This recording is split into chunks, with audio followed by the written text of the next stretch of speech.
David Kerr and you are watching Shalom World News. Here's your latest news headlines from around the globe.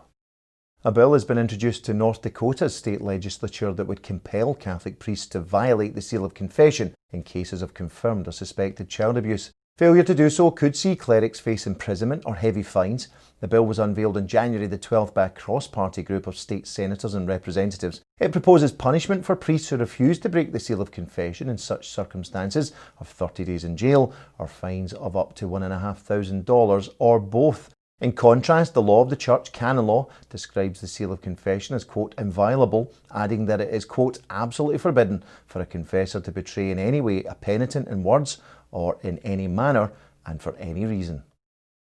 Meanwhile, the governor of South Dakota is proposing a new law that would ban abortion for unborn babies with Down syndrome. In her State of the State address delivered on January the 12th, Republican Governor Kristi Noem expressed her desire to make South Dakota, quote, a symbol of hope, justice and love for all children with Down syndrome. She stated that the US Declaration of Independence's recognition of the right to life applies to all, including, she said, those with an extra chromosome. And she added that children with Down syndrome are, quote, a gift to all of us. The governor's plan will now have to be considered by South Dakota's House and Senate, but with comfortable Republican majorities in both, commentators suggest that any such pro-life bill is likely to pass into law. The Archbishop of San Francisco has doused a building intended for use by the abortion provider Planned Parenthood with solemnly blessed holy water. The sacramental ritual was performed by Archbishop Salvatore Cordileone upon the presently unused premises on San Francisco's Bush Street on January the 9th. He was joined by about 120 others, including members of the pro-life groups Life Runners and 40 Days for Life, along with religious sisters from the Missionaries of Charity. Together they prayed the Holy Rosary in procession beforehand. That was preceded by Holy Mass at St Mary Cathedral, where Archbishop Cordileone lauded those present for being, quote, a light in the midst of darkness. He also encouraged them to return to the proposed Planned Parenthood site every Saturday to pray the Holy Rosary and the prayer to St Michael the Archangel. Meanwhile, the Archdiocese has announced that it will continue to organise a Rosary procession preceded by Holy Mass on every first Saturday of every month. The US Supreme Court has reversed the decision of a lower court suspending an in-person requirement for pregnant mothers wanting to obtain the abortion pill mifepristone during the COVID-19 pandemic. The country's top court was reviewing the decision taken by a federal judge in Maryland last July, which concluded that due to COVID-19 restrictions, pregnant mothers could be prescribed the abortion pill remotely and have it delivered or mailed. That was appealed by the US Department of Justice, who won their case at the Supreme Court last Thursday by 6 votes to 3. Hence, pregnant mothers will again have to obtain abortion pills in person until at least the end of the Trump presidency next Wednesday.